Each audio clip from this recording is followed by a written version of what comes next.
Okay, so hello guys. Rainy day for each and every one of us. So for today's video discussion, let's talk about corporate taxation. So sa taxes natin, if you can recall, tama, sabi sa Batang de Batas, a person which is a taxpayer can either be a natural person and number 2, a juridical person. Okay, sabi daw ni Batas, parehas daw yan na tao. Ang difference lang ulit, si natural person, yan yung nahahawakan mo, yan yung nakikita mo, yan yung minamahal mo at nagmamahal. Si juridical person daw, tao yan na ginawa lang mismo ni Batas or ni law. Okay? But since parehas yan na tao, si natural and si juridical person, they both have the rights of number 1, to earn income, to have a property, and to make investment. So, since si juridical person, pwedeng mag-incur ng income or pwedeng mag-earn ng income tulad ni natural person, sabi daw si juridical person is also subject to income taxation. And one of the main example of a juridical person is si corporation. Okay? So, kaya may separate topic na corporation. Si natural person, yan yung topic natin for individual taxation, which is tapos na sa other video discussion. Kindly refer to that. Okay?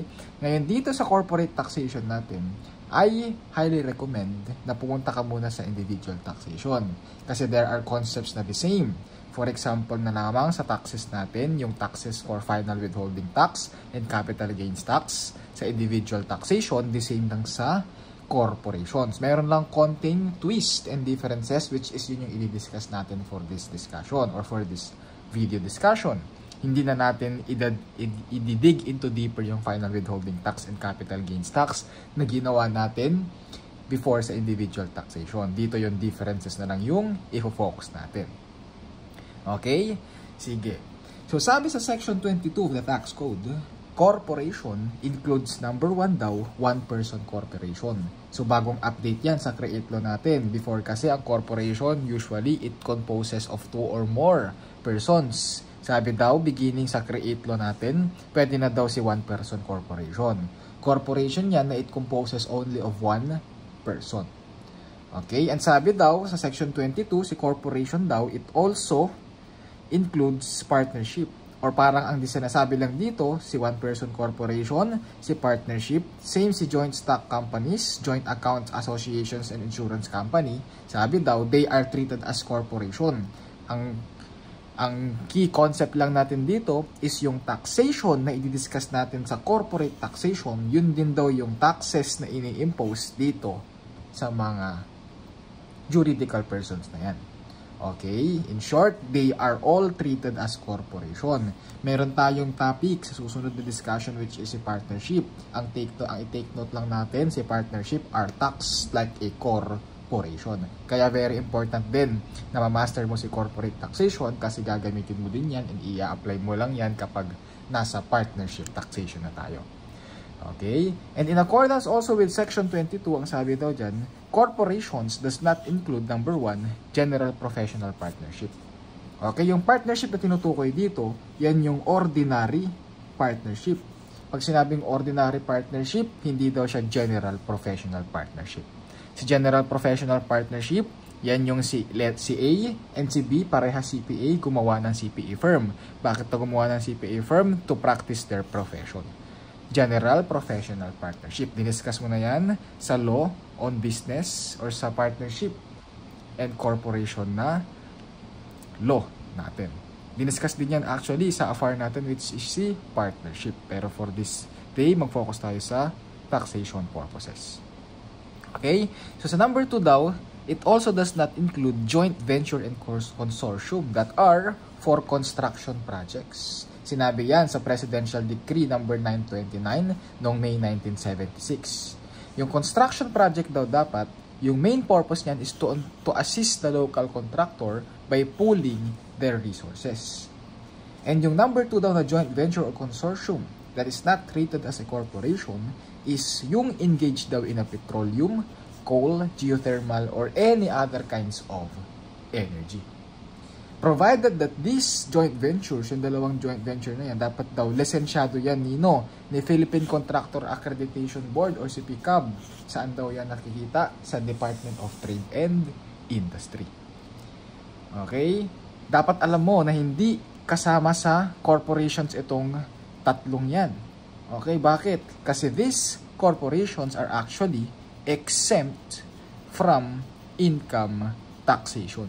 Specifically, sa regular income tax na ini-impose sa corporate taxation. Okay, exempt yan sa regular income tax na ini-impose sa corporation. Kung mayroon silang na-incur na income from final withholding tax and capital gains tax, taxable pa rin. Yung exempt lang dito, yung regular income tax. So, since pinag-uusapan na natin si regular income tax, sa corporation, meron din tayo dyang types of income. Okay, yung types of income natin, same lang yan sa individuals. Excuse me. Same lang yan sa individual. Meron tayong income that are subject to final withholding tax, income that are subject to capital gains tax, and those income that are subject to regular income tax. Okay, sa final withholding tax, meron tayong mnemonics dyan. Tama? Rest in peace sa'yo, William and David. O yung description ng RIPSWD natin, mag-derive ka doon sa video discussion natin sa individual taxation. But ang difference lang, the corporate taxation and the individual taxpayer is that those passive income earning from prizes and from winnings are not taxable to final withholding tax kapag usapang corporation. Okay? Okay. And isa pa, sa difference, yung R. R stands for royalties. Tama? And ang sinabi, in accordance with the BIR ruling number 351-2003, okay, dated yan ng October 2003, ang sinabi daw, any royalties that was generated for active pursuit and performance of the corporation. Okay? Ibig sabihin lang neto, yung royalty daw is yun yung primary purpose ng corporation. Or in short, yan daw yung pinaka-main purpose or pinaka-main source ng income ni corporation. Okay? Sabi daw, kung yan daw yung, kung royalties daw yung main source of income ni corporation, sabi daw, they are not passive income. Kung hindi yan passive income, syempre hindi yan final withholding tax. Kasi ano yung subject sa final withholding tax mo? Yung mga passive income. So kung yung royalties daw hindi na passive income ng corporation, hindi na daw subject sa final withholding tax, but rather subject to regular income tax. Okay, sabi yan sa BIR ruling number 351-2003. And sinuport din yan ni BIR ruling number 069-2016, dated to February 29, 2016, na sinabi daw, kapag yung royalties daw is nakasulat or naka-indicate mismo sa articles of incorporation ng isang corporation, meaning yung main source of business niya talaga is royalty, primary purpose din daw yan, na nakasulat pa daw sa articles of incorporation, hindi daw sila passive income. So, kung hindi passive income, hindi daw subject sa final withholding tax, but rather subject sa regular income tax. So, yan lang yung difference. Okay, pag-usapang final withholding tax, RIPSWD pa rin tayo, pero yung prizes and yung winnings, hindi na daw subject sa final withholding tax. And yung royalties, subject pa rin naman sa final withholding tax. But kapag yung main source of business daw, na nakasulat pa sa articles of incorporation mo daw, hindi na daw siya passive income, yung royalties na na-earn ng corporation, but rather active income and is subject to regular income tax. Types of income. Ulitin natin, types of income ni corporation is either final withholding tax, capital gains tax, and regular income tax. Yung every detail ng mga yan nasa individual taxation. Specifically si final withholding and capital gains tax. Ngayon sabi ko, sa individual taxation natin, usually tatlo yung kailangan mong malaman. Yung classification of taxpayer, yung types of taxes and yung cycles of taxation. Si cycles of taxation, the same concept lang din yun sa individual taxation natin. Yung types of income, ito nga yun. Na-discuss natin yung difference. Ito na yung isa sa difference, yung final withholding tax. Okay? Pangalawa sa difference nila is si capital gains tax. Anong meron sa capital gains tax? Okay? Sa capital gains tax, pag-usapang corporation, usually, ito na din, discuss na natin yung pangatlo or yung pangalawa sa kailangan mong malaman, yung classification of taxpayer. Okay? Kapag usapang corporation, yung classification of taxpayer mo is either a domestic corp, resident foreign corp, and a non-resident foreign corporation. Domestic corp, sige. Domestic corporation, or resident foreign corporation, and yung non-resident foreign corporation. Anong difference? Kapag domestic corporation ka daw, incorporated ka, ginawa ka daw sa Pilipinas. Okay, domestic corporation ka. Kapag resident foreign corporation ka daw, ang sabi daw, incorporated ka abroad. Okay, same yan. Si non-resident foreign corp, incorporated din daw sa abroad. Ang difference lang, kapag resident foreign corporation daw dito is meron kang right to operate in the Philippines. Okay, meron kang right to operate or to be engaged in any trade or business in the Philippines. Resident foreign corporation ka daw. Usually, kinukuha mo yan sa Securities and Exchange Commission. Si non-resident foreign corporation, merong na-earn na income sa Pilipinas, pero sabi daw, they do not have the right to operate in the Philippines. Okay? Yan yung main difference nila. Ulitin ko, pag domestic corporation, incorporated ka sa Philippines. Okay? Resident foreign corporation, incorporated ka outside the Philippines, pero you have the right to operate in the Philippines. Binigyan ka ng right ni Securities and Exchange Commission. Si non-resident foreign corporation, incorporated ka pa rin abroad, pero sabi daw, wala ka daw right to operate in the Philippines. Nakuha? Sige. So kapag usapang capital gains tax, yung difference ng individual taxation and corporate taxation kay capital gains tax, i-recall lang natin, ano yung mga subject sa capital gains tax natin? Meron ka nung capital gains tax that is subject to 15% of net capital gains. Ano ulit yung subject sa 15% net capital gains? Sige, try mo lang kung natatandaan mo pa. Okay? Yes, tama. Yan yung sale of a domestic share or a foreign share, sabi sa SIMEPA, pero before domestic share lang.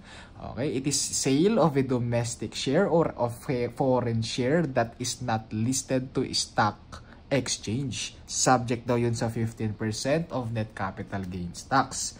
Yung isa, yung 6% of capital gains tax na yung basis mo dito is yung selling price or yung fair value, whichever is higher. Galing mo. Okay? Ngayon, tama, si individual taxpayer, yung classification mo doon is either resident citizen, non-resident citizen, resident alien, non-resident alien that is engaged in trade or business, tapos yung non-resident alien that is not engaged in trade or business. Kapag 15% capital gains tax ka daw, lahat ito subject sa 15% capital gains tax. Yung 6% subject din yan sa 6% capital gains tax, lahat ng individual classification. Dito naman, subject din lahat yan. Ito ngayon yung difference. Kapag 6% capital asset or capital gains tax, si domestic corporation lang daw ang subject. Si resident foreign and non-resident foreign corporation, hindi na raw sila subject. Okay? I do not know the main reason for it. But yung nakikita kong rationale, I think, hindi ko lang alam kung outdated na ako, pero ang pagkakatanda ko, pag foreign corporation ka, you are not allowed to have a real property here in the Philippines. Ano yung 6% capital gains tax natin? Tama yan, yung sale of real property that is classified as capital asset. Okay? Oh. Pero kung tutustusin, simpleng logic lang, si domestic corporation subject sa 6% capital gains tax. Pero tama, corporation ka, juridical entity ka, okay? Nag-exist ka usually to generate business or to be engaged in business. So ano yung mga property na meron ka dyan? Usually for business, to be used in business. Or pwede for sale or inventory. Tama. Ano yung isang example ng 6% capital asset natin? Tama, principal residence. Tinitirhan mo. Si domestic corporation ba? Si corporation ba kailangan ng bahay para tirhan? Hindi. So usually yung asset, yung real property na meron sila, lahat yun ordinary asset. So basically parang hindi ka din subject sa 6% capital gains tax. So logic lang. Wala naman mismo sa batas. Sinabi sa batas, subject pa rin daw si domestic corporation sa 6% capital gains tax. Pero based on logic, parang very impossible naman na magkaroon ng capital asset si domestic corporation. Okay, so yan yung difference ng capital gains tax. Yung kanina, difference sa final withholding tax, ulitin lang natin. RIPSWD, pero yung P and yung W hindi na subject sa final withholding tax kapag usapang corporation. Yung royalties, subject sa final withholding tax. Yung exception lang kapag yun yung main line of business ng corporation, hindi na raw siya passive income, but rather active income, kaya subject na sa regular income tax. Yung isa sa difference, si capital gains tax, lahat ito subject sa capital gains tax, pero yung sa 6% capital gains tax, hindi daw subject si resident foreign corp and hindi subject si non-resident foreign corporation. Okay? Kuha yun? Sige. I-discuss natin yung isa pa sa difference ng dalawa. Tama, doon sa RIPSWD natin, yung letter D stands for dividends. Yung dividend sheet for individuals na discuss natin from the previous discussion. So for today, discuss natin yung dividend sheet o yung dividend treatment na passive income for corporation. Siyempre, ang dividends usually nanggagaling din sa mga corporation. And yung corporation natin is either the domestic corp, resident foreign corp, and a non-resident foreign corp. Sino yung makaka-receive mo? Kanino ka nagbigay? Siyempre, pwedeng si domestic corp, resident foreign corp, and non-resident foreign corporation. Yung rules daw kapag si domestic corporation daw nagbigay ng dividends sa isang domestic corporation, ang sabi daw, exempted daw yun. Okay, exempted daw. Kapag daw si domestic corporation nagbigay kay resident foreign corporation, ang sabi daw, exempted din daw. Kapag si domestic corp nagbigay ng dividend income kay non-resident foreign corp, sabi daw, subject daw yan sa 25% of final tax. Familiar? Yes, sa individual taxation, subject ang non-resident foreign corp, ang non-resident alien that is not engaged in trade or business sa 25% final tax. Actually, si non-resident foreign corp, tapos si non-resident alien that is not engaged in trade or business, parehas yan subject sa 25% of final tax. Okay? Sige. Lagyan lang natin ng or dito. Kasi pwede daw na mas subject sa 15% of final tax si non-resident foreign corp kapag naka-receive ng dividend income from domestic corporation. Paano daw? Kapag meron daw tax sparring rule. Okay, kapag merong tax sparring rule. Ano yung tax sparring rule? Parang tax treaty. Parang agreement yan between the non-resident foreign corp or the foreign corp and the domestic corp dito sa Pilipinas. So, agreement, hindi pay corporation to corporation eh. So, parang agreement siya ng country natin, which is the Philippines, versus sa foreign country kung saan incorporated si non-resident foreign corp. Tax sparring rule. Tax treaty. Parang agreement lang. Okay? Sige. Ngayon, unahin natin si non-resident foreign corp. Si non-resident foreign corp daw, kapag nagbigay ng dividend kay domestic corporation, ang sabi daw dyan, subject na raw siya sa regular income tax. For the main reason na yung nagbigay ng income, non-resident foreign corp. So yung W sa final withholding tax, hindi na kayang ibigay ni non-resident foreign corp. Okay, kasi dapat i-withheld nila ulit. Ito, located to outside the Philippines. So hindi naman daw siya pwedeng, parang napaka-impractical naman daw na pumunta pa siya sa Pilipinas para lang ibayad yung tax na winithhold niya. Kaya ang sabi, hindi ko na i-withhold yan. I-tax mo na lang sila sa regular income tax. Okay, yun yung main concept. So same lang yan sa individual taxation. Next, kapag ang naka-receive si non-resident, ang nagbigay si non-resident foreign corp, tapos ang naka-receive si resident foreign corp, ang sabi daw, they are not taxable.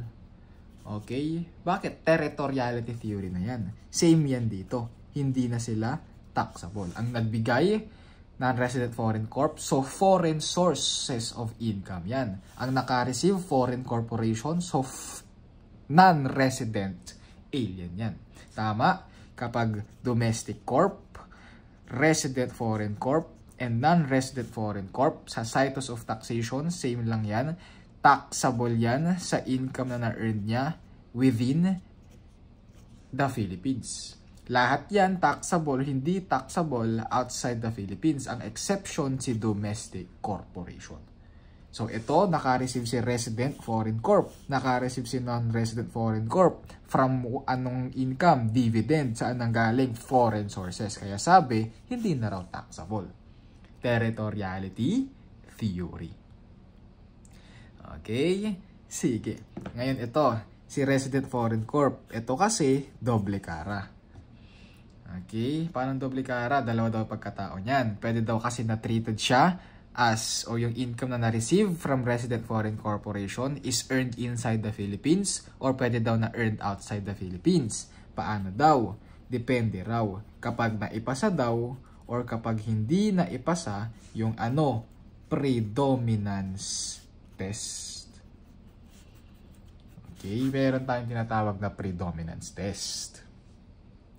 Sa predominance test, tatandaan mo lang, if at least 50% of the total income or total gross income is derived in the Philippines.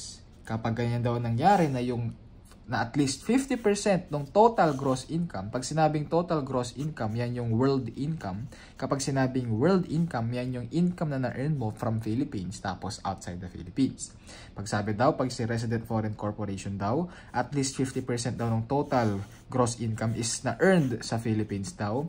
Yung buong income daw, okay, the entire dividend na inisyo ni resident foreign corporation is earned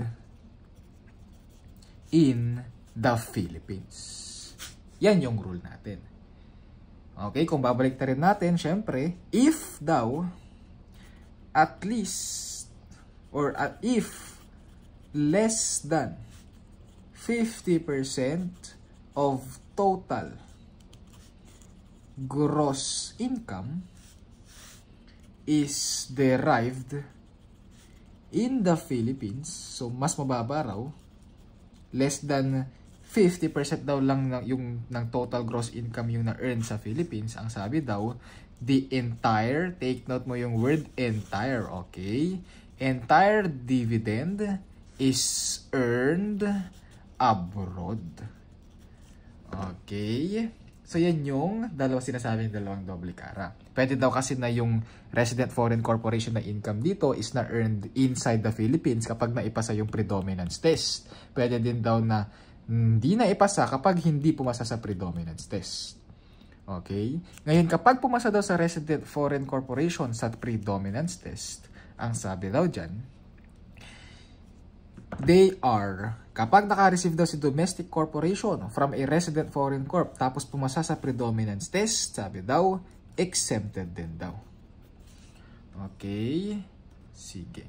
Ngayon, kapag si resident foreign corp nagbigay ng dividend kay resident foreign corp, sabi daw, subject sa regular income tax. Bakit subject sa regular income tax? Foreign corporation pa rin yan.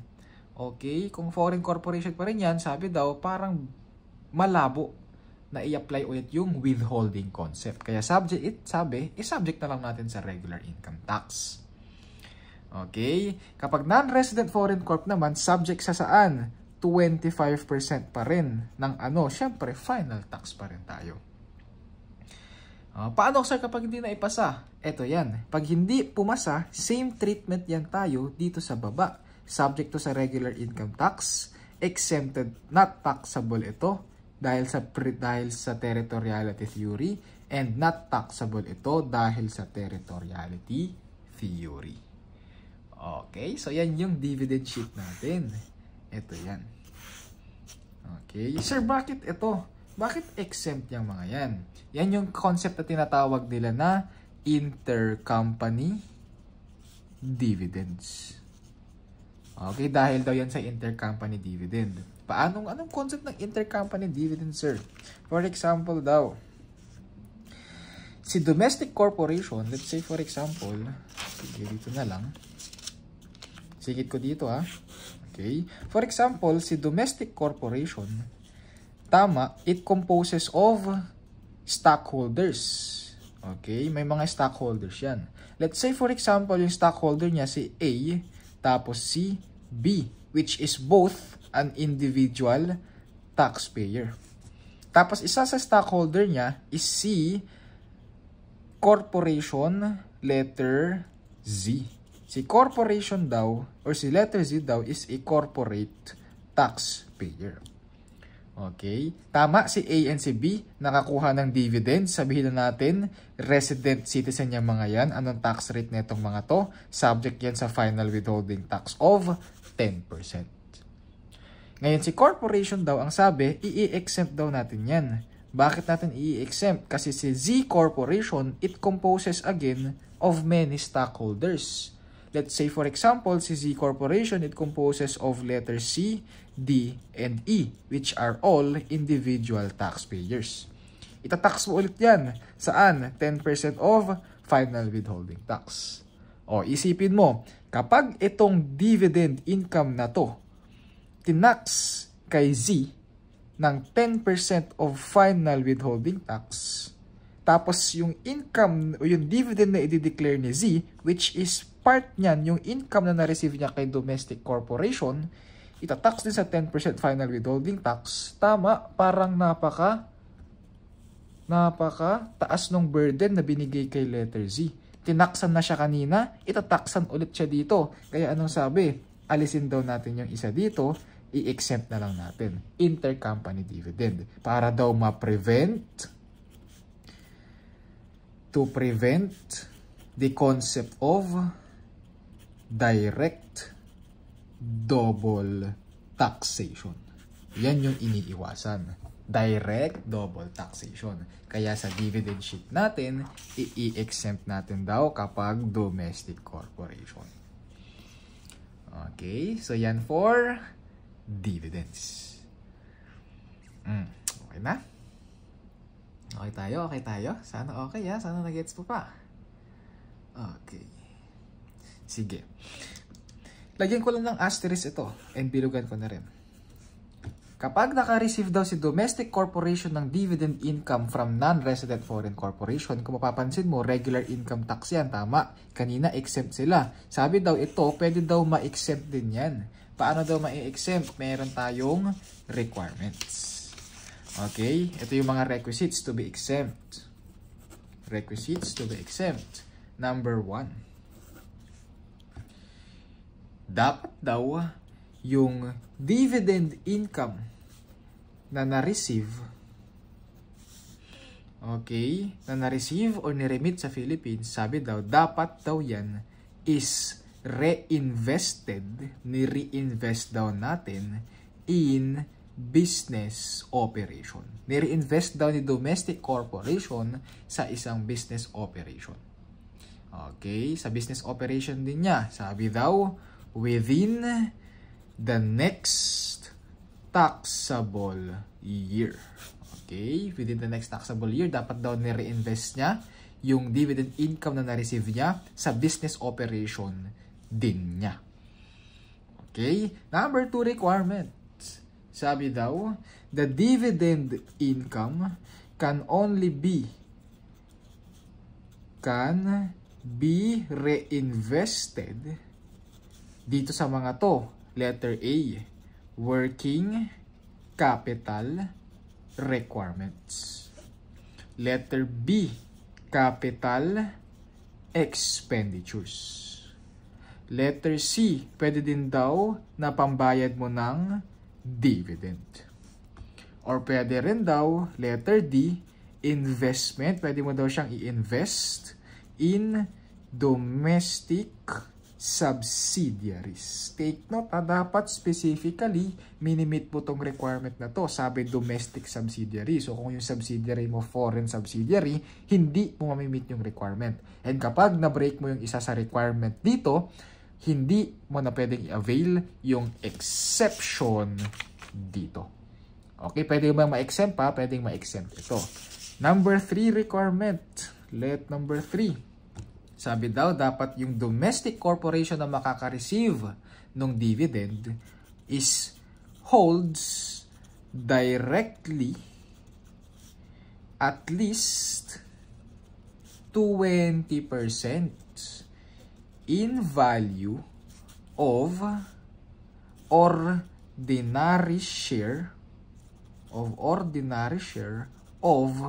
the foreign corporation. Okay? And it was held, yung 20% daw na yan, it was held uninterruptedly for a minimum of 2 years at the time of dividend distribution.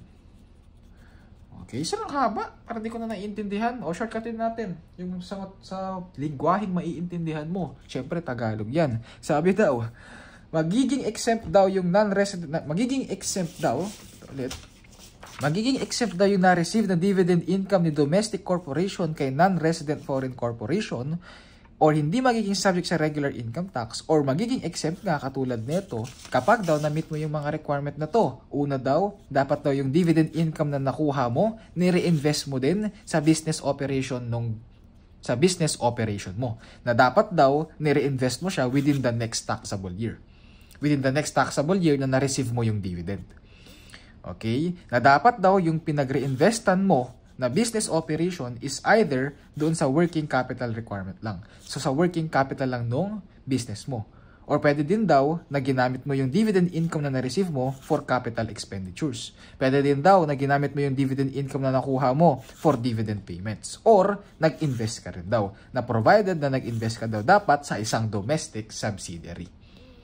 Okay? And dapat daw si domestic corporation, hinahawakan niya yung 20% ng ordinary share ng foreign corporation na nag-declare ng dividends. Na ang sabi, dapat daw hawak niya yung 20% ng minimum of 2 years uninterruptedly. Kapag sinabing uninterruptedly, 20% yan sa magkasunod na taon. Dapat daw 2 years from the date of dividend distribution. Okay, so before the date of dividend distribution. Okay tayo? Sige. So tapos tayo sa dividends. Tapos tayo sa final withholding tax. Tapos tayo sa capital gains tax. Anong gagawin natin? Ay nako, pasukin na natin si regular income tax. So ito yung pinaka main difference ni individual taxation tapos ni corporate taxation. Kasi tama, kung maaalala mo, si individual taxation, yung regular income tax niya, tinatax, it's either sa graduated tax table or dun sa 8% option tax as long as ma-meet mo yung requirement sa 8% option tax. Pero yung general rule doon, tama, graduated tax table ka. Okay? Sige. Ngayon sa regular income tax ni corporation, ito yan. Okay? Para si regular income tax ni corporation, actually, maraming taxation ito. Maraming tax rate ka na namang i-memorize dito. So, hindi na naman kita matutulungan para bawasan yung i-memorize mo. Ang kaya ko lang itulong para is yung mapadali kung paano mo siya i-memorize. So, paano nga ba? Ganito lang. I-classify mo. Yung corporations, tama, pwedeng domestic corp, pwedeng resident foreign corp, tapos non-resident foreign corp. Dagdagan natin ng government-owned and controlled corporation, tapos ng mga exempt corporations. Tapos itong mga to, pwede daw nating hatiin or i-subclassify into ordinary corp, tapos into special corporation. Pare-parehas yan. Ordinary, special. Ito, ordinary, special. Then ito, ordinary corp, pero hindi special corp, but rather exempt corporation. Tapos ito, exempt corporation. Okay? Sir, bakit ko siya isa-subclassify into ordinary and special corporation? Yung ordinary corporation, yun yung focus natin for this video discussion. Itong special corporations na yan, tatandaan mo na lang, subject yan sa preferential tax rate. Pag preferential tax rate, pinababa yung tax rate na babayaran nila compare sa mga ordinary corporations. Okay? Kaya hiniwalay ko muna. Mag-focus muna tayo sa mga ordinary corporations. Kasi yung special corporations, iba-iba yung tax rate niyan. So, marami kang i-memorize dyan. Okay? Okay tayo doon? Sige. So, unahin muna natin si government-owned and controlled corporation. In accordance with Section 27, Paragraph C of the Tax Code, sabi daw doon, si GOCC, Government-Owned and Controlled Corporation, is generally considered as ordinary corporation. Pag sinabing ordinary corporation, taxable daw sila. Like the ordinary corporation sa taas. Exceptions to this general rule, pwede daw maklasify si GOCC as an exempt corporation. Yang exempt corporation na yan, 5 lang yan. Unang exempt corporation under GOCC, kapag daw yung corporation is si SSS, Social Security System. Pwede din daw na si GSIS. Okay, insurance daw yan. Number 3 daw, pwede rin daw si Pag-ibig. Okay, then number 4 or HDMF. Okay, number 4 daw si PhilHealth. Okay, PhilHealth na naman, guys. And number 5 si Local Water District. Etong 5 daw na ito yung exempt government-owned and controlled corporations. So, any other types of government-owned and controlled corporations are taxable like an ordinary corporation. Yun yung tatandaan mo. Okay, tayo dyan? Sige. So, ngayon, punta tayo sa exempt corporations. Sa exempt corporations, guys, sobrang daming list yan. Ito yan talaga. Okay, this is in accordance with Section 30 of the Tax Code. Sabi dyan, ito daw yung list of exempt corporations. Una, labor, agricultural, or horticultural organizations that is not organized for profit. Ano pa? Mutual savings banks, cooperative banks that without profit. Ano pa? Beneficiary societies, orders or associations. Pwede daw fraternal organizations, mutual aid associations, non-stock corporations, provided they offer benefits such as life, sickness, accident, insurance exclusively to members of their dependents. Okay, next, cemetery companies daw that is exclusively for the benefit of their members. Ano pa? Non-stock corporations or associations that is organized, operated exclusively for religious, charitable, scientific, etc., etc. Nasabi, provided that no part of its net income or assets in use to the benefit of any member. Ano pa? Business leagues, chambers, that is not organized for profit. Ito, civil leagues organizations, not organized for profit. Ano pa? Ito, non-stock, non-profit educational institutions that is for its members only. Government educational institutions for public purpose. Public educational institution yan. Ano pa? Mutual organizations. Dami yan. Typhoon, fire insurance, irrigation companies whose consist solely of assessments, dues and fees collected from members and is used solely for meeting of operational expenses for its members only. Ano pang sabi? Farmers, fruit growers furnished by each member na sinasabi daw for their members only. Marami yan. O, kung makapansin mo, 11, tapos ang dami pang sinabi. Iba-iba pa yung list. May religious, charitable, scientific. Huwag ka mag-alala. Hindi ko sinasuggest na i-memorize mo yan kasi miski ako hindi ko memorize to. Kaya nga binigay ko sa iyo yung list actually dito. Kaya ako pinakita sa iyo kasi hindi ko talaga memorize yan. Sinasabi ko ba na kailangan mo i-memorize? Depende. Kung gusto mo mag-top sa board exam, go i-memorize mo. Para lahat ng makuha mo, lahat ng makita mong question dyan, alam mo lahat. Hindi ka manghuhula. Kaso kung parehas mo lang ako na gusto lang pumasa sa board exam, hindi mo naman gustong mag-top notch, charot. Siyempre, sino ba naman may ayaw ng top notch? Tama. Pero, I do not recommend memorizing this. But rather, you can scan through it, tapos be familiarized with it. Kung mapapansin mo, meron yung mga similarities. Yun ngayon yung i-discuss natin. Yun lang yung i-memorize mo. Okay? Kapag exempt corporation ka, tatandaan mo lang, as long as yung corporation is number 1 for public purpose. Exempt daw yan. Tama kanina, meron for public purpose. Ano pa? Kapag yung corporation mo daw is for its members only. Paano for its members only? Kapag yung income na na-receive niya is mapupunta lang din sa kanya for its members only. Baliktaya lang daw. Yung income na nakuha, expense mo lang din daw yon for its members only. Number 3, kapag it is not organized for profit.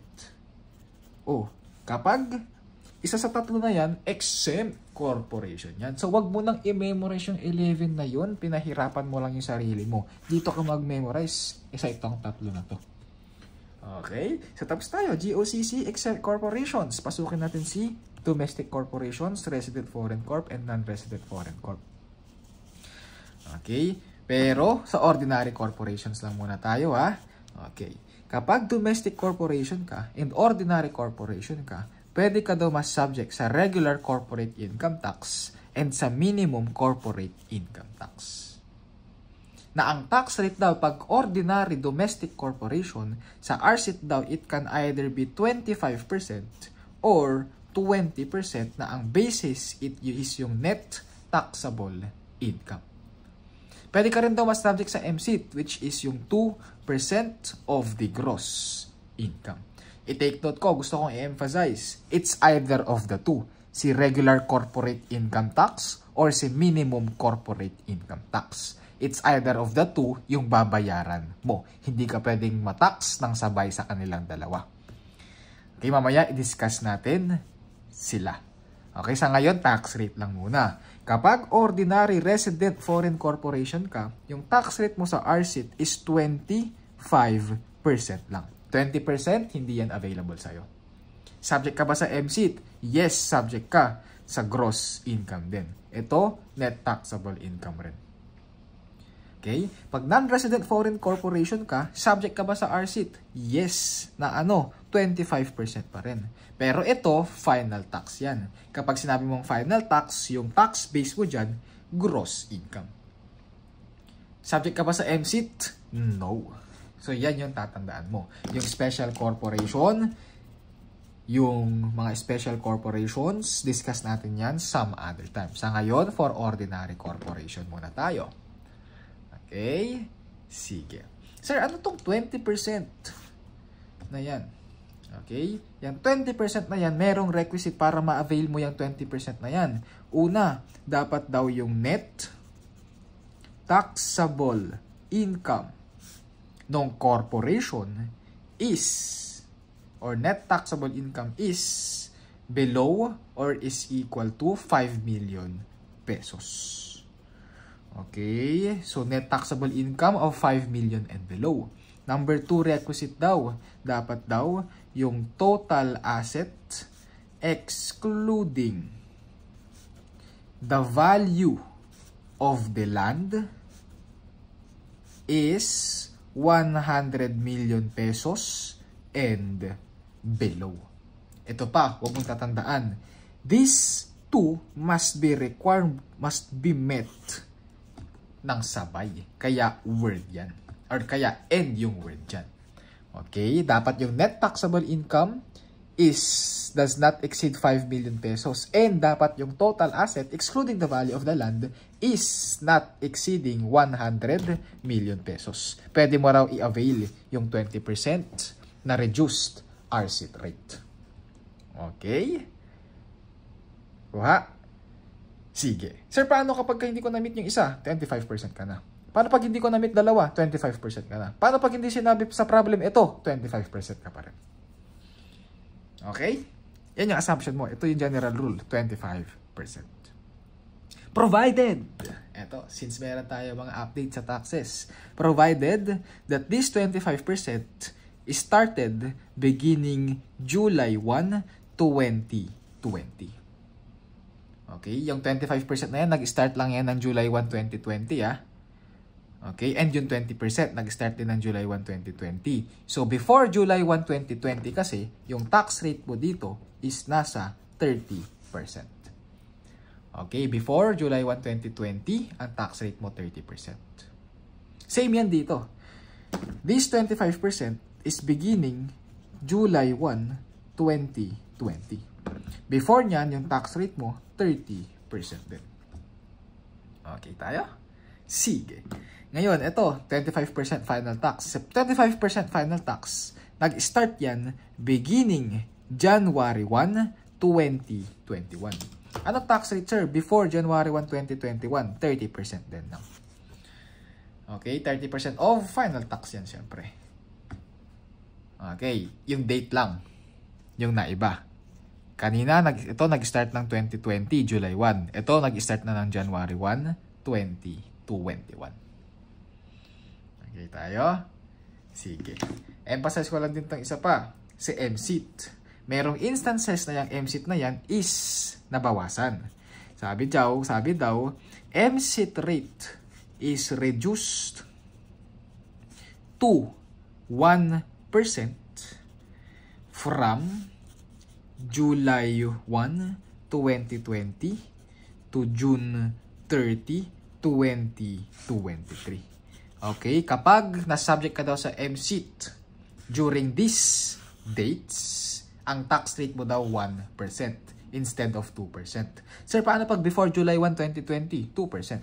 Sir, after June 30, 2023, 2%. Ano na ngayon? 2025. Anong tax rate sa MSET? 2%.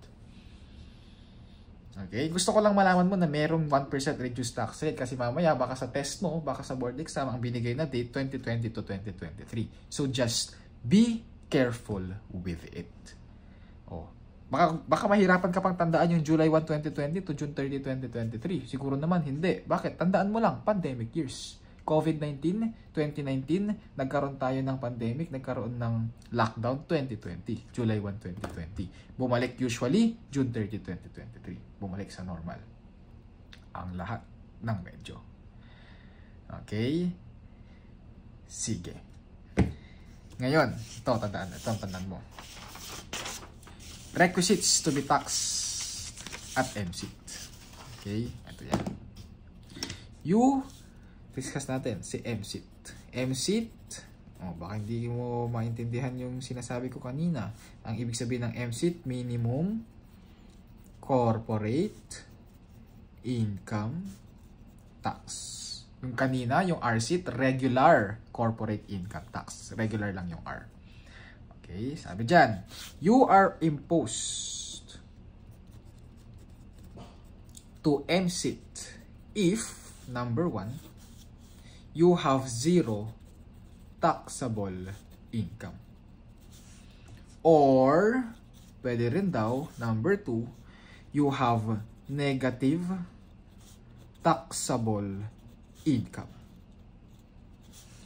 Okay? Number 3, or yung MSIT mo raw is greater than the RSIT. Ito yung sinasabi ko. Hindi ka matatax ng sabay sa MSIT at sa RSIT. Bakit? Kasi yung itatax sa'yo, whichever is higher. Kung mas mataas yung MSIT mo versus sa RSIT, MSIT yung tax rate mo. Pag mas mataas yung RSIT mo versus MSIT, sa RSIT ka lang.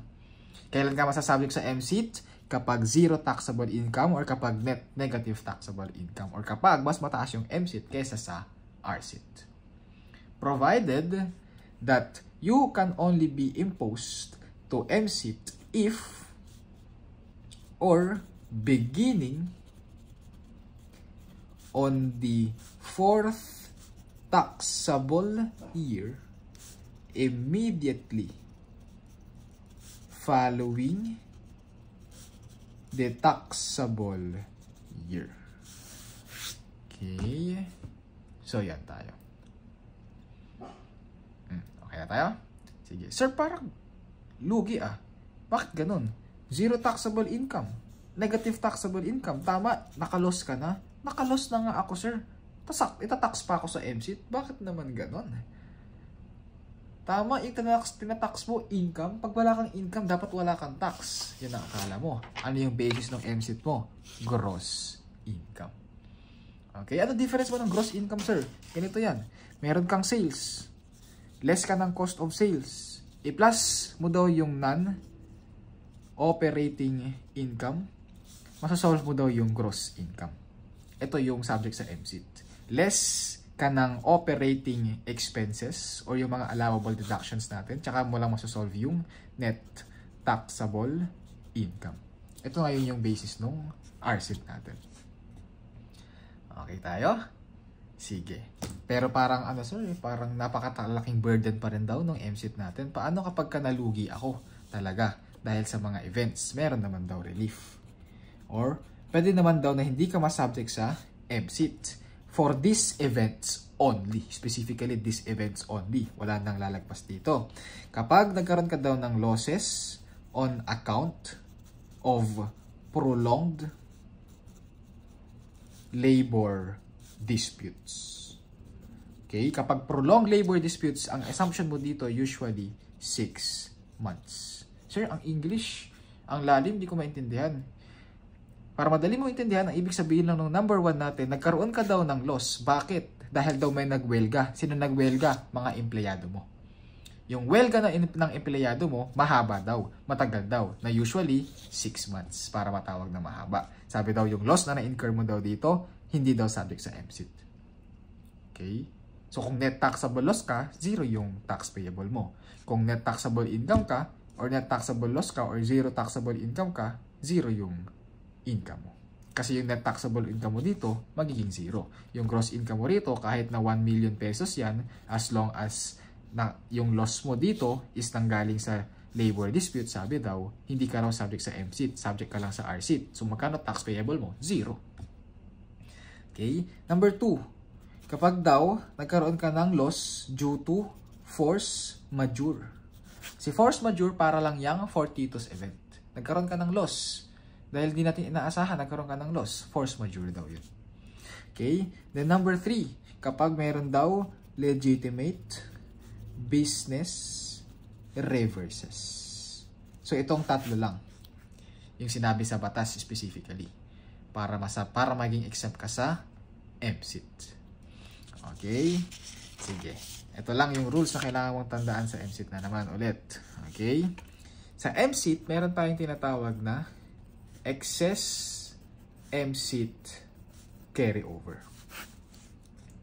Sa excess MSIT carryover, ang sabi lang dyan, any excess of MSIT due, or yung MSIT tax due na na-compute mo, over the RSIT due in a taxable year, okay, can be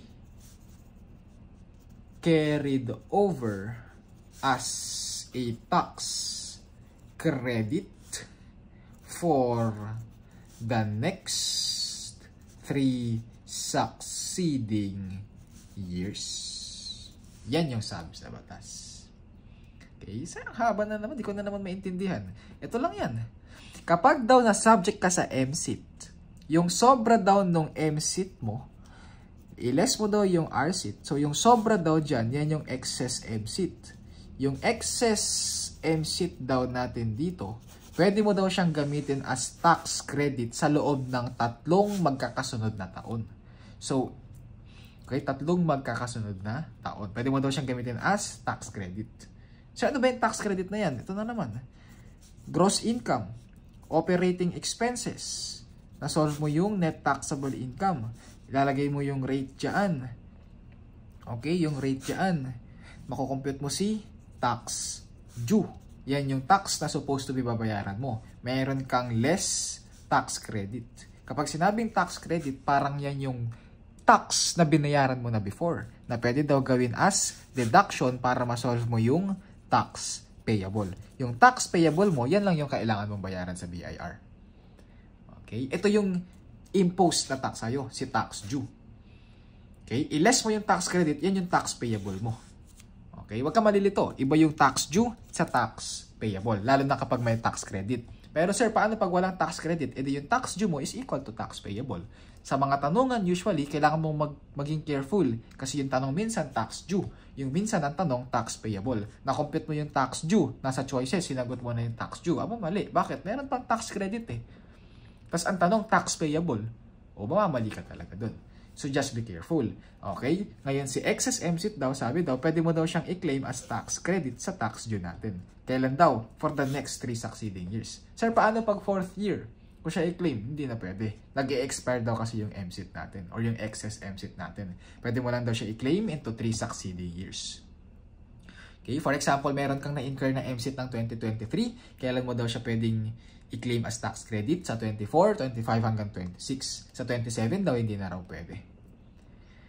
Okay? Provided. Ito. Provided that MSIT incurred for the year 2020 up to 2021, sabi daw, it can be carried over for the next 5 succeeding years. Okay, sabi daw, pwede mo daw siyang i-claim into 5 succeeding years as long as yung MSIT mo daw nakuha mo or na-incur mo sa year 2020 to 2021. This is in accordance with Bayanihan Act. Bagong batas din to, before lang. Bayanihan to recover as one act. Okay, or the Republic Act number 11494. Okay, Bayanihan to recover act or to recover as one act. Okay tayo? Sige. Ito pa. Provided again that the excess MSIT carryover can only be deducted as tax credit if only if such corporation is subject to RSIT. Okay, lagyan natin ng illustration. For example, 2023, ang tax rate mo not subject ka sa MSIT. Kailan mo siya pwedeng i-claim? 24, 25, 2026. Sabihin na natin 2024, lugi ka pa rin, kaya nasubject ka pa rin sa MSIT. 2025, lugi ka pa rin, nasubject ka sa MSIT. Okay, sabi daw, nagbayad ka ng MSIT ng 2023, pwede ko daw siyang gamitin as tax credit for the next succeeding years. Sabi raw, pwede mo lang daw siyang i-claim as tax credit kapag nasubject ka sa RSIT. Let's say for example, nasubject ka sa RSIT dito. Dito sa MSIT na to, hindi mo pwedeng i-claim yung MSIT na to. Yung MSIT na to, hindi mo pwedeng i-claim dito. Yung RSIT ngayon dito, pwede mong i-claim itong tatlo na to dito. Okay? The moment na ma-receive mo lang yung RSIT. Okay? O, let's say for example, sir, i-assume natin, MSET pa rin ito. O, tapos 2027, naging RSET ako.